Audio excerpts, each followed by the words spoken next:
여러분 안녕하세요. 믿고 보는 원불대 불교 대백과 원영입니다. 1863년 영국의 어느 추운 겨울밤 갓난아이를 품에 안은 한 여인이 남부 웨일즈 언덕을 넘어가고 있었는데요.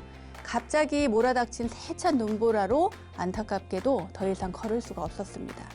다음 날 한 농부가 이상한 형태의 큰 눈더미를 이렇게 발견을 하게 됐는데요.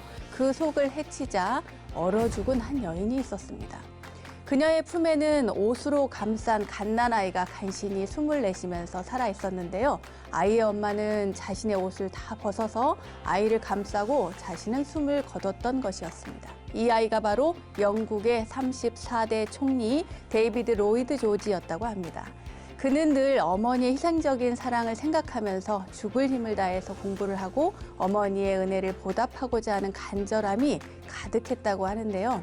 동서고금을 막론하고 어머니의 사랑과 은혜는 한량이 없죠. 부처님께서는 일찍이 부모 은중경을 통해서 효의 중요성을 강조하시고 또 효의 실천이 얼마나 중요하고도 어려운지를 강조하셨습니다. 그 가르침을 항상 마음에 새기는 원불대 가족이 됐으면 합니다. 자, 원영 스님의 불교 대백과 오늘도 지혜와 지식을 새겨보는 시간 출발해 볼까요? 자, 지금부터 시작입니다. 어서 모이세요.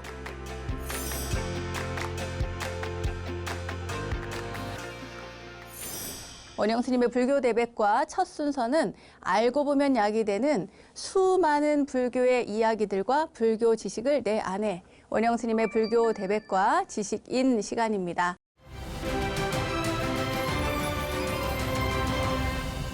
오늘은 중생을 향한 찬란하고 아름답고 또 간절한 자비심을 가진 분들, 바로 보살의 이름에 대해서, 명호에 대해서 알려드리도록 하겠습니다. 보살하면 누가 떠오르죠? 네, 관세음보살님, 지장보살님, 그렇죠. 문수보살님, 보현보살님, 상불경보살님, 대세지보살님 등등 많은 분들이 계십니다. 여러분들도 많이 들어보신 보살님들 이름이죠. 그렇다면 왜 불교에는 이렇게 많은 불보살님들이 계실까요? 그 이유는 과거, 현재, 미래에 있어서 마음을 깨닫고 부처를 이루어 중생을 교화하신 수많은 불보살님들이 계시기 때문입니다. 자, 오늘 지식인 시간은 불보살님들의 이름이 왜 이렇게 많은지, 그리고 그 명호에는 어떤 의미를 담고 있는지 자세히 알아볼까 합니다.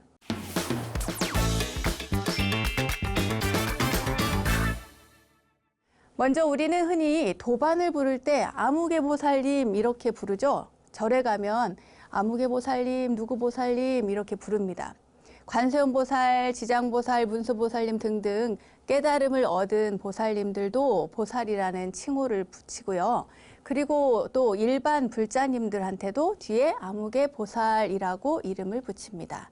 그 이유는 무엇일까요? 바로 부처가 되겠다는 어떤 굳은 의지를 가지고 구도의 길을 걷는 사람은 누구든지 보살이 될 수 있고 보살행을 할 수 있고 보살이라고 부를 수 있기 때문입니다. 먼저 보살의 이름을 배우기 전에 보살이라는 뜻이 무엇인지, 또 불보살님께 기도를 올리며 얻게 되는 그 가피란 무엇인지에 대해서 설명해 드리도록 하겠습니다. 그래야 보살의 이름을 더욱 정확하게 여러분들이 이해할 수 있을 테니까요.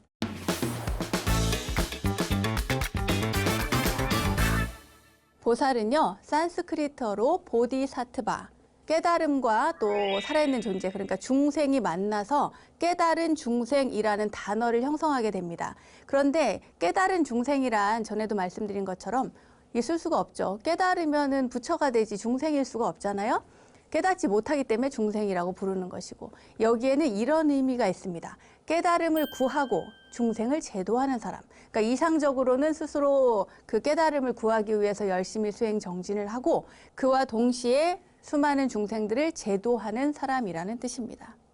이 보살이라고 하는 단어는요, 사실 대승불교에서, 그러니까 후대의 불교에서 아주 많이 사용이 되었습니다. 그래서 뒤늦게 발생된 단어라고 생각을 하시겠지만 원래는 초기 불교에서 굉장히 많이 사용을 했습니다. 다만 의미가 조금 다릅니다. 원래는 깨달음을 향해서 나아가는 사람이라는 뜻이에요.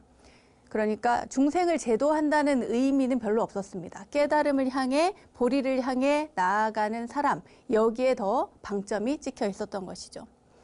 빨려로 쓰여진 고대 인도 불교 설화집이죠. 본생담.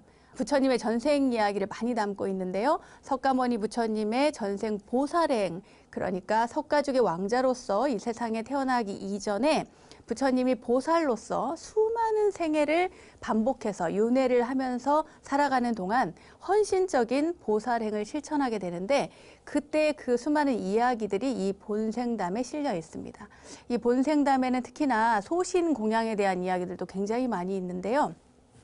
오늘은 그 가운데 대표적인 이야기를 하나 소개를 해드리도록 하겠습니다. 토끼의 소신 공양 이야기인데요. 부처님께서 전생에 토끼였을 때 이야기입니다. 그때 토끼가 토끼 무리에서 같이 사는 게 아니고요. 수달, 들깨, 원숭이 등등과 함께 숲속에서 종류가 다른 수많은 친구들과 함께 살고 있었습니다. 토끼는 주변의 친구들에게 이런저런 좋은 이야기들 참 많이 해줍니다. 착하게 살아야 해, 누구를 도와야 해, 그리고 보시도 해야 돼, 뭐 이런 좋은 이야기들을 굉장히 많이 해줍니다. 그리고 스님이 오면 스님에게도 정성껏 공양을 올리라고 얘기를 하는 거예요. 예를 들어서 도토리가 있으면 도토리도 공양 올리고, 이렇게 먹을 것이 있으면 공양을 올리라는 거예요. 왜냐하면 숲속에는 스님들이 살고 있으니까요. 그렇게 이야기는 했는데 가만히 보니까 정작 본인은 그 스님께 공양을 올릴 음식이 없는 거예요. 공양물이 없는 거야.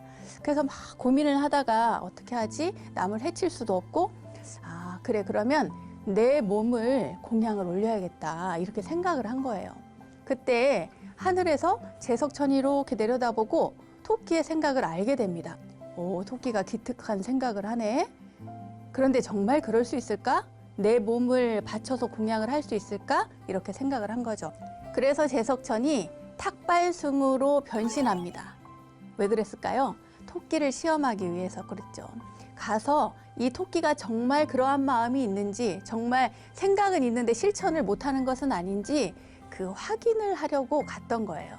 그래서 가서 탁발승으로 딱 변해서 가니까 토끼가 스님이 오셨으니까 공양을 해야 되잖아요. 공양을 올려야 되는데 자기는 올릴 게 없으니 제 몸을 구워서 드세요 하면서 그 장작불을 그때 스님이 이제 숲에서 피우고 있었는데 거기에 뛰어들려고 하는 거예요.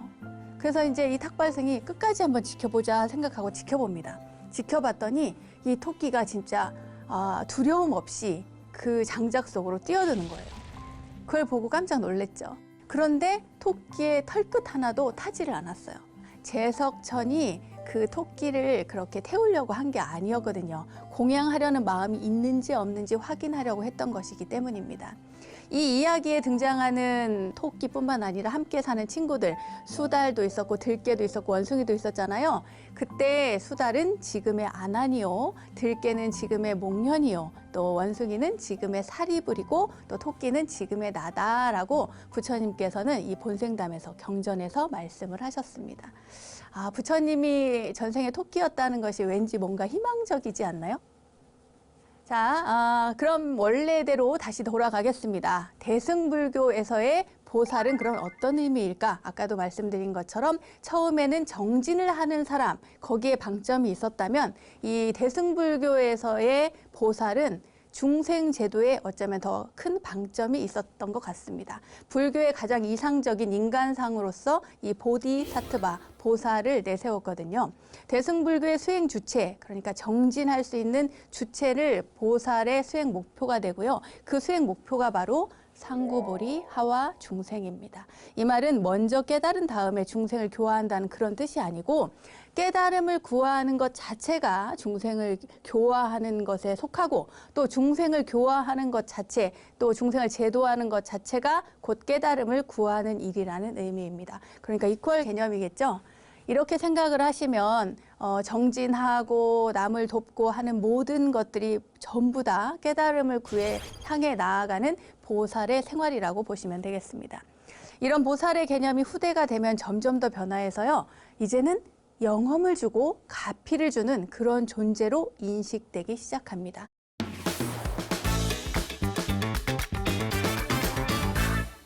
네, 이번에는 불보살님의 가피가 무엇인지에 대해서 말씀드리도록 하겠습니다. 우리는 불보살님께 기도를 하면 사실 가피를 받는다고 해요. 여러분 가피 받아보신 적 있으십니까? 가피는 부처님이나 여러 불보살님이 자비를 베풀어서 모든 중생을 이롭게 하는 그런 힘을 이야기합니다. 기도나 원력을 이루도록 해주는 부처님의 위실력이기도 하고요. 가피는 결국 불보살에게 위실력을 받는 것으로 불보살님이 그러니까 중생들에게 불가사의한 힘을 부여해서 이익을 주는 거예요.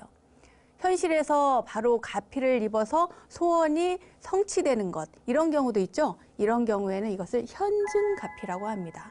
그리고 꿈을 통해서 소원이 이루어지는 것을 또 몽중가피라고 하고, 또 언제나 은근하게 보호를 받는 명운가피라고도 하고, 여러 가지가 있는데요. 여기 조금 더 살펴보도록 하겠습니다.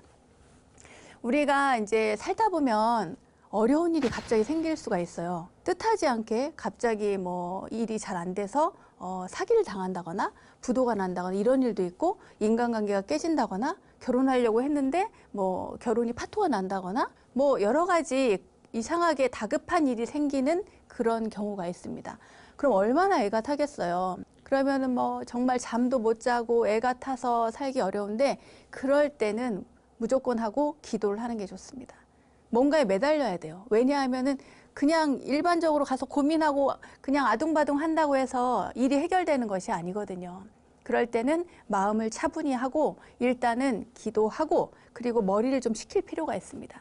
이럴 때 기도를 하면 느닷없이 갑자기 해결이 안 될 일이 또 해결이 된다거나 뜻밖의 좋은 일이 생겨서 어려움을 해결하는 그런 일이 발생하기도 합니다. 이것이 바로 부처님께서 주신 가피라고 우리는 생각을 하는데요. 이것을 현증가피라고 합니다. 그러니까 어려움에 처했을 때 갑작스럽게 일어나는 일에 대해서 가피를 받게 되는 것이죠. 이것을 현증가피라고 한다는 것. 이렇게 현실적으로 갑자기 좋은 일이 생겨서 가피를 입는 경우도 있지만, 대부분은요 꿈을 꿉니다. 얘기를 들어보면 좋은 꿈을 꾸고 일이 해결됐다는 분들이 참 많아요. 꿈에서 가피를 받는 거죠. 예를 들면 어떤 분이 정말 막 암에 걸려가지고 이게 어떻게 하나 온 집안이 진짜 울음바다가 됐는데, 꿈에 관세음보살님이 나타나서 약병을 주는 거예요. 약을. 그래서 그 약을 받아 먹고 그러고 났는데 병원에 갔더니 뭐 하셨는데 암이 없어졌어요? 뭐 이런 일들이 있다는 거예요. 그리고 뭐 뇌경색으로 뇌가 또 터졌는데, 이거 뭐 길어야 한 6개월 뭐 이렇게 얘기하는데 계속 기도하고 절하고 이랬는데, 그 다음에 병원에 갔더니 어떻게 하다가 이런 일이 있었죠? 이 피가 멎어서 자연스럽게 멎고 아무 일이 없다는 거예요. 심지어 이 피가 응고되어 있을 때 그것을 긁어내는 수술까지도 해야 되는데, 그조차도 없어질 정도로 너무나 이해 안 가는, 납득이 안 가는 그런 일이 발생되는 경우가 있습니다. 그 사람에게 물어보면요, 대부분 약사열의 부처님이 나와서 약을 준다거나 관세음보살님이 나와서 또 이 약병에서 물을 따라준다거나 뭐 이런 꿈을 꾸고 그렇게 병이 낫게 됐다, 이런 이야기를 듣게 됩니다. 이렇게 꿈을 꾸면 자기의 소망을 그대로 성취하는데, 이것을 바로 관세음보살님의 몽중가피라고 합니다. 관세음보살뿐만 아니라 다른 불보살님도 나타나서 이렇게 꿈에 계시를 주거나 가피를 주시는 그런 경우들이 있습니다. 다음은 명훈가피입니다. 명훈가피. 옛날 제 기억에요, 절에서 스님들께서 항상 어디를 가든지 무엇을 하든지 하다못해 법당을 닦을 때나 걸레를 빨 때나 관세음보살님을 열심히 부르라고 그랬어요. 지장보살님을 또 열심히 부르라고 할 때도 있었고, 그러니까 생각에 관세음보살, 생각에 지장보살, 이렇게 항상 보살님들의 명호를 부르게 되면 가는 곳마다, 머무르는 곳마다 또 편안해지고요. 그리고 내가 하고자 하는 일들이 되게 수월하게 원만하게 잘 이루어지는 그런 경우가 있습니다. 그러니까 이걸 조금 더 어려운 말로 표현하면, 가는 곳마다 모든 것들이 다 편안한 세상으로 바뀌는 것, 내가 가는 곳마다 연꽃이 피어나고 또 좋은 일들이 많이 생기게 되는 것, 이것이 바로 염념, 그러니까 생각에 불보살님의 명호를 불렀기 때문에 그런 가피가 있는 거거든요. 이것을 처처안락국이라고 합니다. 가는 곳마다 편안한 나라가 되는 거예요. 이것이 바로 명훈가피입니다. 언제나 불보살님의 보호를 받고 살아가는 것이죠. 이렇게 되면 재난이 저절로 피해가고 또 항상 기쁘고 편안하고 즐거움이 가득하고 그리고 가족과의 관계도 좋고 인간관계도 좋고 회사에서도 원만하고 항상 입가에 미소를 지으면서 살아갈 수 있게 되는 겁니다. 이러한 기도 성취의 비결, 그러니까 가피를 얻으려면 그냥 계속 잠만 자는데 잠을 많이 자니까 몽중가피가 있었다, 이런 일은 없죠. 항상 간절함이 있어야 됩니다. 기도 성취의 비결은 결국 간절함에 있고, 이 간절함은 또 삼매로 통하게 되어 있죠. 이러한 삼매가 결국에는 우리에게 가피를 주는 겁니다. 우리가 간절히 구한다고 해서 불보살님이 우리 눈앞에 나타나는 것이 아니고요. 불보살님이 저 중생이 참 간절하게 나를 찾는구나, 당신이 몸소 나타나서 그 앞에 모습을 보이는 것, 이것을 호상이라고 합니다. 모두 여러분, 불교 공부뿐만 아니라 기도도 열심히 하시고 불보살님의 가피를 모두 받으시기 바랍니다.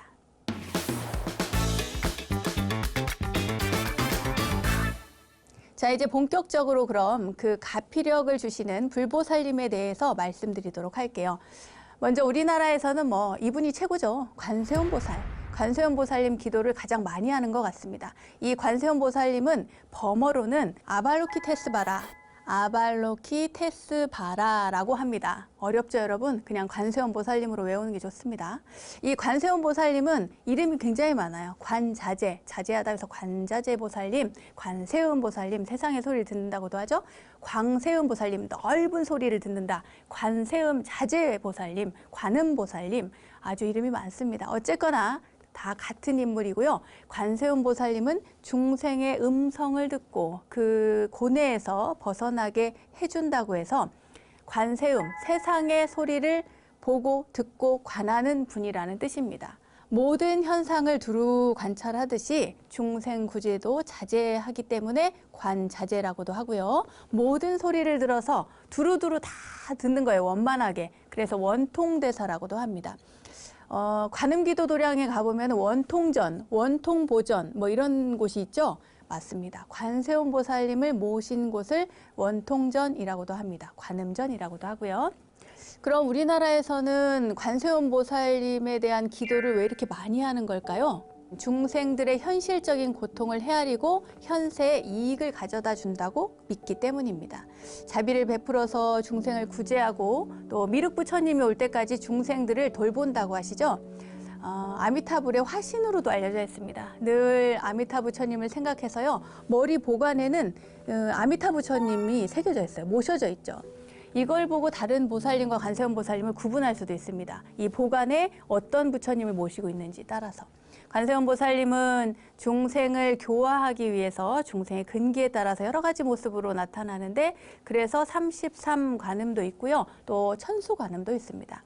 관세음보살님은 왼손에는 연꽃을 들고 있는 모습을 보이기도 하고, 또 감로병을 들고 있는 모습을 볼 수도 있습니다. 또 대개는 약간 여성적인 모습이기도 하고요. 또 흰옷을 많이 입으시죠. 그래서 백의관음이라고도 합니다.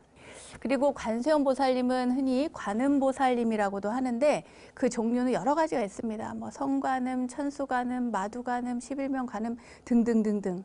저 개인적으로는 이분을 참 좋아합니다. 천수관음, 천수천안 관세음보살님이라고도 하죠.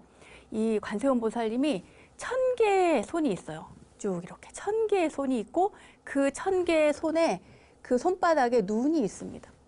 그래서 무섭게 느껴지는 분들도 계시겠지만 사실은 굉장히 좋은 의미가 있어요. 뭐냐면 1000개의 손에 1000개의 눈. 그러니까 이 손은 뭐예요?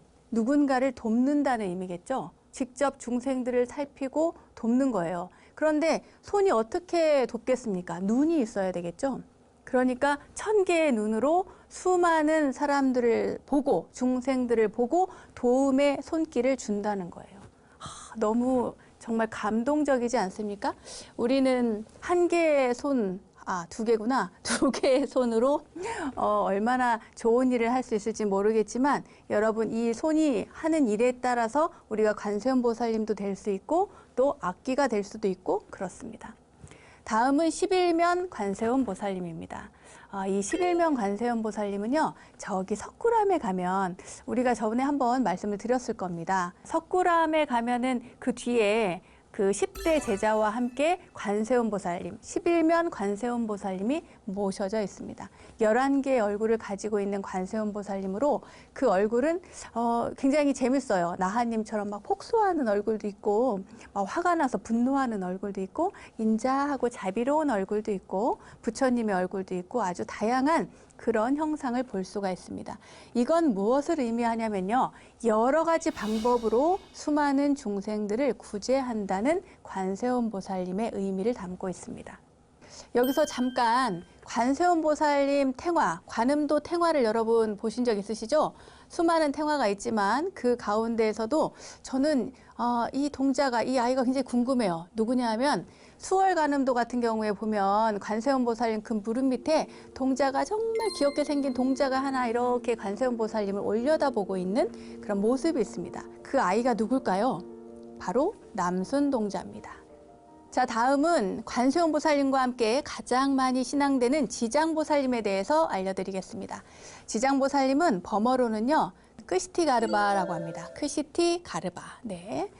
원래는 도리천에서 서가모니 부처님의 부촉을 받고 매일 새벽에 선정에 들어서 중생의 갖가지 근기를 관찰하는, 이렇게 살펴보는 보살님이었어요. 그런데 지금은 서가모니 부처님이 모두 이미 인멸하고 미륵 부처님은 아직 오지 않았잖아요. 이 시간 동안 천상, 인간, 수라, 아기, 축생, 지옥 모든 중생들을 교화하는 보살님입니다.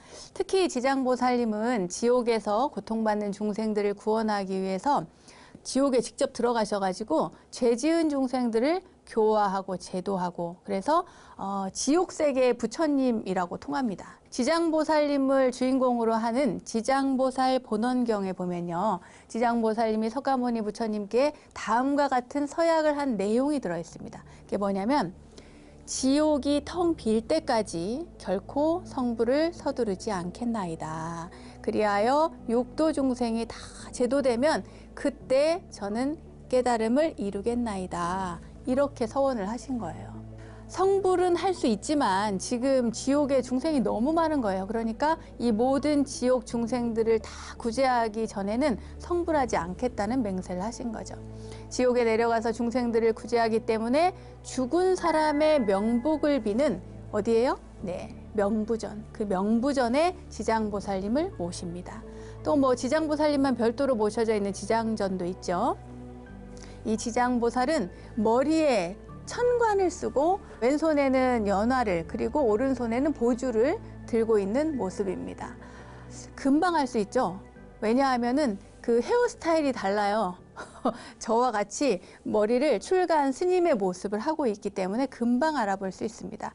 이 지장보살님이 봉안된 곳은 지장전, 명부전뿐만이 아니라 또 시황전이라고도 불리고요. 또 이런 모습도 있습니다. 한 손으로는 이렇게 육환장을 들고 있어요. 지팡이, 그 육환장이라고 하는데 그것을 들고 있는 모습을 보이기도 합니다. 그리고 왼쪽 오른쪽에 두 분이 모셔져 있어요. 이렇게 합장하고 계신 모습을 볼 수가 있는데, 좌보처는 도명존자, 우보처는 무독기왕, 왼쪽 오른쪽 이렇게 계십니다. 좌보처 도명존자님은 본래 중국 개원사의 스님이었는데요, 저승사자가 실수를 해가지고 지옥을 가게 됐대요. 그래서 그 지옥을 다녀오고 난 이후에 그 후로 지장보살님의 이 왼편에 모시게 됐다고 하고요. 무독기왕 같은 경우에는 그 지장 삼부경에 그 내용이 나오는데, 지장보살님이 전생에 브라만의 딸이었을 때 지옥에 떨어진 어머니를 구하기 위해서 지옥에 내려가고, 그때 무독기왕을 만나게 되는데 그때 무독기왕이 바로 안내자였다고 합니다. 지옥을 쫙 그 브리핑 해준 거죠. 그 무독기왕이 바로 그 지금 지장보살님의 옆에 오른쪽에 계신 분인데, 왜 오른쪽에 계시게 됐냐면 이 지옥을 본 딸이 지장보살이 되겠다고 하는 그 서원을 세우게 된 거예요. 그 인연으로 해서 지장보살님의 오른쪽에 모시게 되었습니다. 자, 이제 문수보살님에 대한 이야기를 해드리도록 하겠습니다.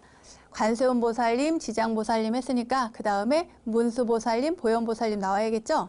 네, 문수보살님은 범어로는 만주수리라고 합니다. 만주수리. 이것을 음사해서 문수사리, 만수시리, 만수실리 등으로 음역을 하고 있어요. 가장 많이 쓰이는 음역은 바로 문수사리입니다. 그래서 문수라고 하죠. 문수보살님을. 이 문수는 묘하다는 뜻이고요. 사리는 으뜸이라는 뜻입니다. 덕이 있고 길상이 있다는 뜻이에요. 지혜가 아주 뛰어난 보살님으로 알려져 있습니다. 이 문수보살님은 석가모니 부처님의 왼쪽에 협시보살님이에요. 왼쪽에 계시고 또 오른쪽에는 보현보살님이 계시죠. 왼쪽에는 지혜를 상징하는 문수보살님, 오른쪽에는 실천, 행원을 담당하는 보현보살님이 계십니다. 이 문수보살님은요, 왼손에는 청년화, 그러니까 푸른 연꽃이죠. 청년화를 쥐고 있고요. 그리고 사자를 타고 있는 모습을 보여줍니다. 문수보살님의 지혜를 상징하면서 동시에 위험 있고 또 용맹스러움을 나타내고 있는 것이죠. 문수보살님과 보현보살님은 석가모니 부처님의 양옆에 모시고 때로는 비로자나 부처님의 좌우에 모시기도 합니다. 이 문수보살님은 석가모니 부처님의 교화를 돕기 위해서 보살의 지위에 있지만 사실은 이미 옛날에 벌써 성불을 했고 미래에 또 성불 해서 보견열애가 될 보살님이라고 알려져 있습니다. 전해지는 얘기에 의하면 이 문수보살님은요, 다른 보살님 1만 명과 함께 어디 산대요? 저기 중국 산서성 오대산에 계신다고 합니다. 집이 거긴가 봐요. 소문에 의하면 오대산에 상주하고 계시답니다. 그래서 많은 분들이 오대산에 참배를 하러 가죠. 이 문수보살님이 상주한다는 중국 오대산은 7세기에 신라의 자장율사와도 관계가 아주 깊은데요. 왜냐하면 자장율사께서 중국 오대산에서 문수보살님을 친견하셨다고 그래요. 그때 문수보살님께서 너희 나라, 그러니까 신라 동북방에도 내가 머무는 곳이 있으니 가서 찾아보라고 하신 거예요. 그러면서 석가모니 부처님의 진실사리를 이렇게 줬다고 합니다. 그래서 진실사리를 모시고 문수보살님이 말한 그 장소를 찾게 돼요. 자장율사가 귀국해서 찾아낸 그 산이 오늘날 강원도 오대산입니다.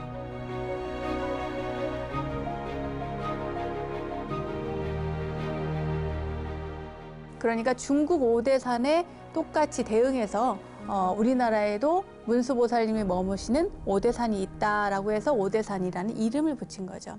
이 문수보살님은 대승불교에서 위상이 아주 큰 보살님인데요. 사실 우리나라에서는 약간 관세음보살님이나 지장보살님 기도에 비하면 조금 신앙이 좀 낮은 편이라고 할까요? 그런 게 있습니다. 하지만 일본이나 티베트 불교에서는 굉장히 인기가 많고요. 특히 티베트 불교에서는 대중적으로도 중요한 보살님으로 문수보살 진언을 굉장히 많이 외웁니다. 오마라바자나데 오마라바자나데.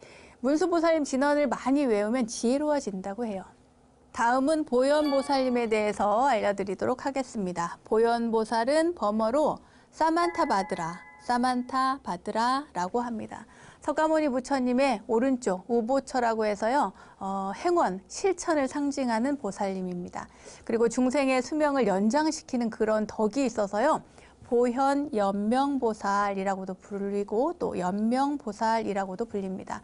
주로 깨달음과 중생 구제를 향한 실천행의 의지가 강해서요, 그러니까 행원을 상징하는 그런 보살님입니다. 아무리 지혜로워도 행하지 않으면 안 되잖아요. 그런 것처럼 행원이 중요합니다. 문수보살님이 사자를 타고 있는 데 비해서 보현보살님은 흰 코끼리를 타고 계세요. 묵묵하게 꾸준히 한 길을 이렇게 무겁게 코끼리가 이렇게 걷잖아요. 묵직하게. 그런 보살도의 실천을 올바르게 묵직하게 힘있게 걸어가는 모습을 이 흰 코끼리로 상징하고 있습니다. 이 보현보살님의 뛰어난 실천력은 특히 화엄경 보현 행원품에 잘 나타나 있는데요.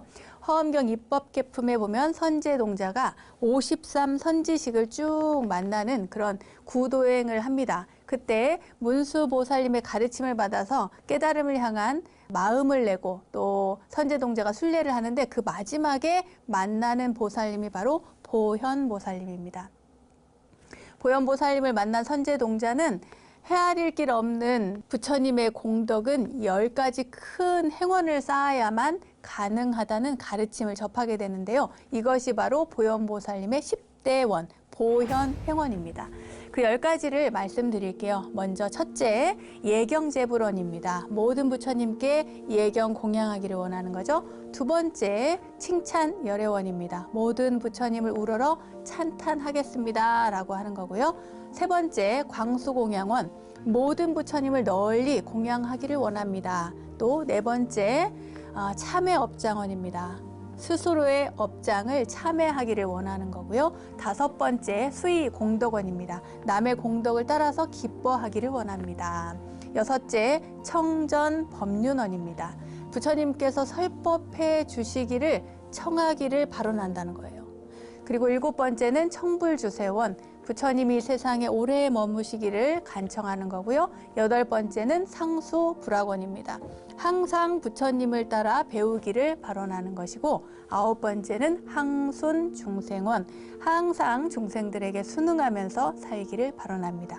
그리고 마지막 열 번째, 복예회양원입니다.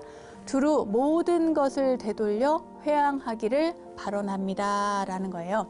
이러한 보현보살의 10대 원은 수행하는 과정에 있는 보살이 닦고 익혀야 할 아주 기본적인 실천 행으로서 받아들여지고 있습니다. 다음은 대세지 보살입니다. 대세지 보살님은 범어로 마스타마프라푸타, 마하스타마프라푸타라고 합니다. 대정진, 득대세, 대세지, 또 세지라고도 합니다. 대세보살님 이렇게 부르기도 하죠.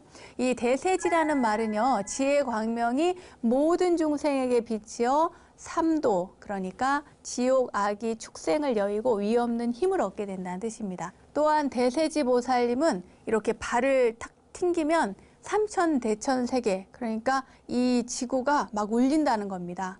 그리고 마구니의 궁전도 막 진동을 한대요. 무서워하겠죠? 그래서 대세지라고 합니다. 아미타 부처님의 오른쪽 보처죠.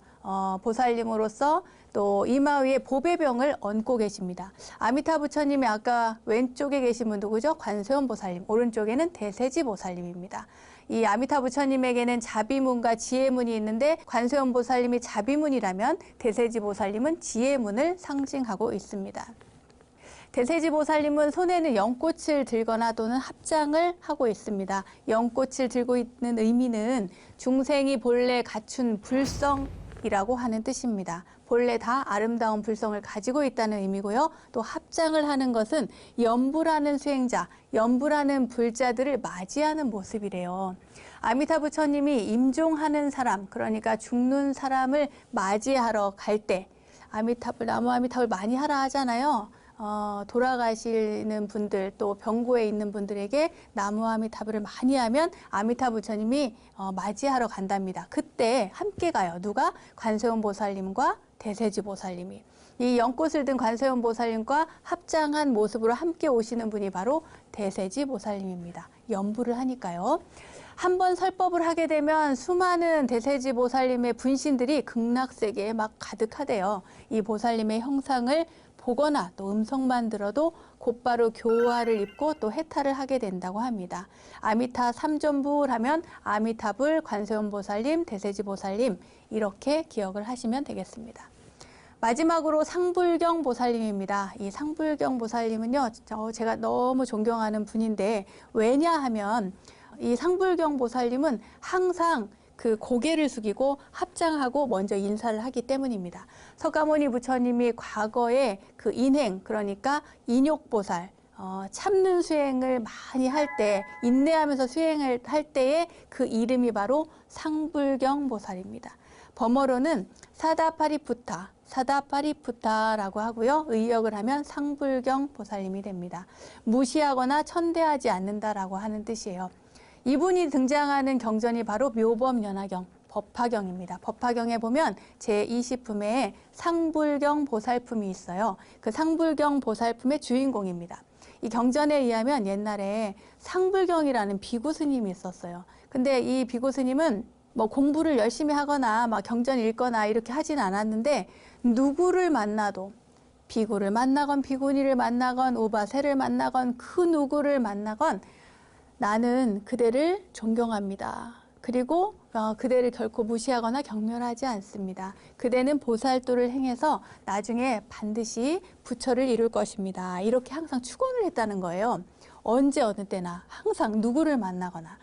그런데 마음이 맑지 못한 스님들이 상불경 스님이 항상 그렇게 하니까 뭐 귀찮은 거예요. 귀찮고 듣기 싫고 하니까 거기에 막 성질을 내기도 하고 또 욕하고 때리기도 했다고 경전은 이렇게 나와요.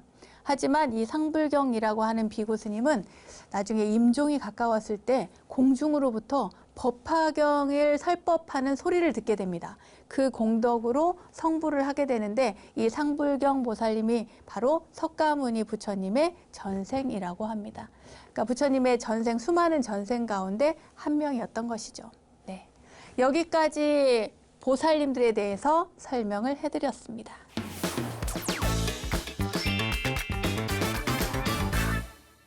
불교 지식을 내 안에 원불대 지식인 시간. 오늘은 불보살님의 명호에 담긴 뜻을 알아봤는데요. 무엇보다 중요한 것은 진실한 기도겠죠. 지극한 마음으로 불보살님의 명호를 생각하며 기도한다면 반드시 가피가 온다는 것 꼭 새겨놓으면 좋을 것 같습니다. 자, 불교 지식을 내 안에 원불대 지식인. 오늘은 여기까지 하겠습니다.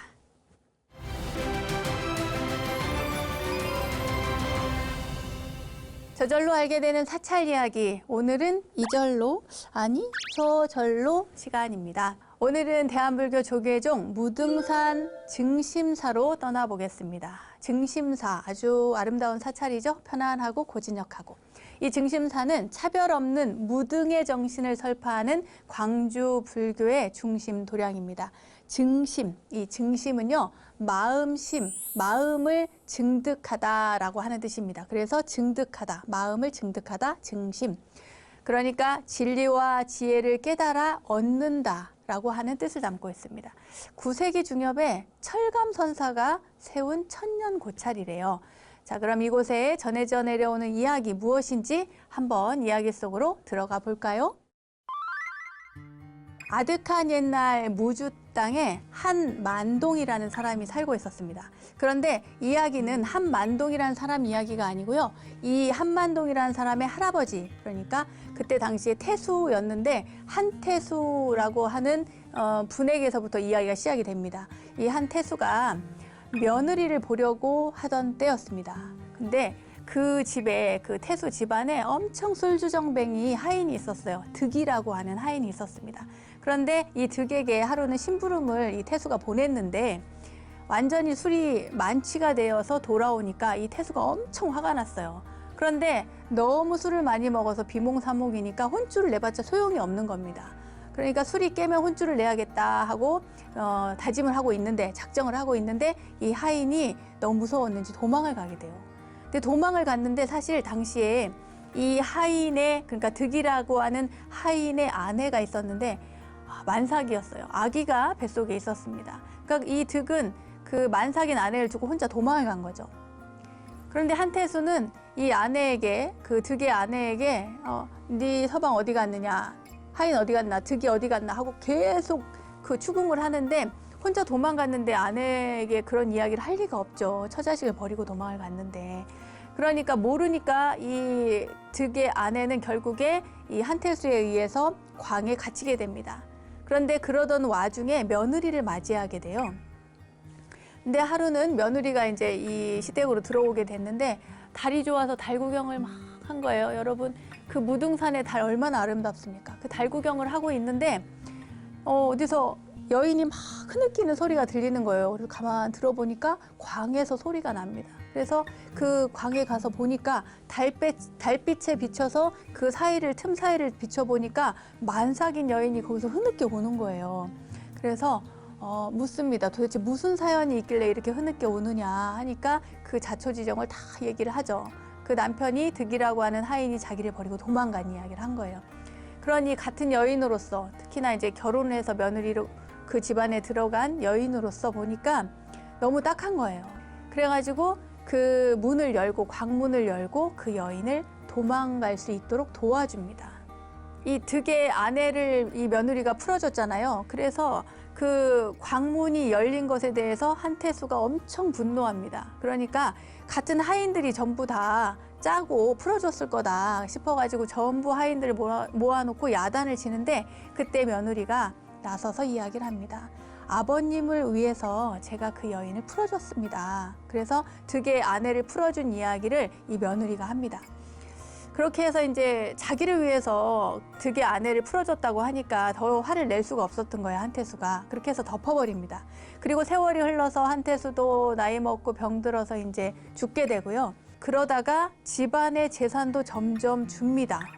그리고 며느리는 아이 둘을 낳고 살다가 또 세상을 떠나게 되고요. 이야기의 핵심은 여기서부터 시작이 됩니다. 이 며느리, 그러니까 그 총명했던 며느리가 아이 둘을 낳고 나이 먹어서 죽게 되는데 장례식 날 웬 스님이 나타나가지고 막 우는 거예요. 곡을 하는 거예요. 그러니까 이 한만동, 그러니까 이 며느리의 자식이죠. 장남인데, 장남이 한만동인데 이 한만동이 장례식에 웬 스님이 와서 곡을 하니까 물어본 거예요. 누구냐고. 그러니까 저는 옛날에 이 댁의 하인으로 있던 득의 자식인데 제 어미가 생전에 돌아가신 마님의 은혜로 생명을 건졌다는 이야기를 듣고 그 은인으로 생각하며 살았는데 이 마님께서 돌아가셨다는 얘기를 듣고 제가 이렇게 달려왔습니다 라고 얘기를 하는 거예요. 아, 그 일은 나도 우리 어머니한테 들어서 나도 잘 아는데 어떻게 이렇게 또 머리를 깎고 스님이 됐냐고 물어보는 거예요. 사실은 자나깨나 어떻게 하면 그 은혜를 갚을 수 있을까 궁리를 하던 중에 머리를 깎고 출가해서 20여 년간 풍수 비법을 배웠다는 거예요. 공부를 했대요. 그러니까 훗날 마님께서 돌아가시면 좋은 자리에, 명당 자리에 모셔드림으로써 이 댁이 오랫동안 복을 누릴 수 있게 하는 것만이 이 마님의 은혜를 갚을 수 있는 길이라 이렇게 생각을 했다고 하는 거예요. 이 말을 들은 한만동은 너무 반가운 거예요. 왜냐하면은 가업이 다 이제 내려앉고 선산의 명당은 더 이상 들어갈 수도 없고 또 이 명당 자리를 누구 직관에게 의뢰할 처지가 못 된 거예요. 집안이 기울어서. 그런데 돌아가신 어머니를 어디에 모셔야 될지 모르고 막 고민하던 중에 이 스님이 명당 자리를 알려준다고 하니까 너무 고맙죠. 그런데 스님이 알려준 자리에 묘를 쓰니까 진짜 그 이후로 점점 집안이 피어나고 또 가산도 넉넉해지고 한 10년 후에는 이 한만동이라는 사람이 벼슬도 하게 돼요. 그래서 승주고을에 부임을 하게 됩니다. 그런데 어느 날 이 한만동이 굉장히 이제 잘 살게 되니까 어머니가 묻힌 곳이 진짜 명당인지 궁금한 거예요. 그래서 인근에 가장 잘한다는 직관을 함께 데리고 그 어머니의 묘를 찾아갑니다. 그런데 이 직관이 하는 말이 이 자리는 처음에는 좋은데 나중에는 분명 화가 미칠 자리입니다 라고 이야기를 하는 거예요. 그러니까 이장하라는 거지. 지금은 좋지만 나중에 안 좋으니까 이장하는 게 좋다. 그래서 이제 이장을 하게 됩니다. 이장을 하는데 막 이제 묘를 파는데 갑자기 웬 노스님이 산에서 막 소리 지르면서 누가 묘를 파냐고 막 달려와 소리를 지르는 거예요. 가만히 일손을 멈추고 이렇게 쳐다보니까 바로 그 노스님이 수십 년 전에 그 어머니 묘자리를 봐줬던 그 득의 아들이었던 거예요. 스님이었던 거예요. 그래서 이 한만동은 반가워하면서 사실은 이 어머니 묘를 이장하게 된 자초지정을 설명을 하게 됩니다. 그랬더니 이 노스님이 아니라고, 그렇지 않다고, 자손 만대까지 발복할 그런 명당이라고, 그냥 두라고. 그냥 뒀으면 진짜 아무 탈 없이 좋았을 건데 여기를 팠으니, 무덤의 일부분을 팠으니 그 과보로 나중에 그 나리께서 눈이 멀 거라고 얘기를 하는 거예요. 그러니까 이제 얼마나 놀래요. 이 한만동이 아니 그럼 어떡하냐고, 무슨 방법이 없냐고 하니까 방법이 있다고 그래요. 무슨 방법이 있냐? 제가 절터를 하나 잡아드릴 테니까 그곳에 절을 세우고 불공을 드리시면 됩니다. 그러면 나리마님의 눈도 멀지 않고 명당 자리를 파헤친 그 액땜이 될 거라고 이렇게 얘기를 해주는 거예요. 그래서 절터를 잡아줍니다. 이 노스님이 절터를 잡아주는데 이 노스님이 잡아준 그 절터가 바로 지금의 증심사 자리고요. 한만동이 거기에다가 절을 세워서 증심사라고 하는 절이 되었다는 이야기입니다.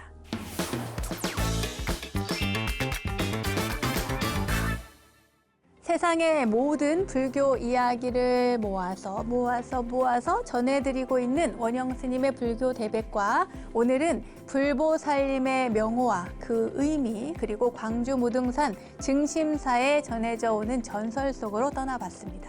알매 지혜가 가득한 시간, 원영스님의 불교 대백과 오늘도 즐거운 시간 되셨나요? 다음 원불대 이야기들도 여러분 기대해 주시고요. 저는 여기서 인사드리도록 하겠습니다. 믿음직한 원불대, 믿고 보는 원불대, 다음 시간도 잊지 마세요. 감사합니다.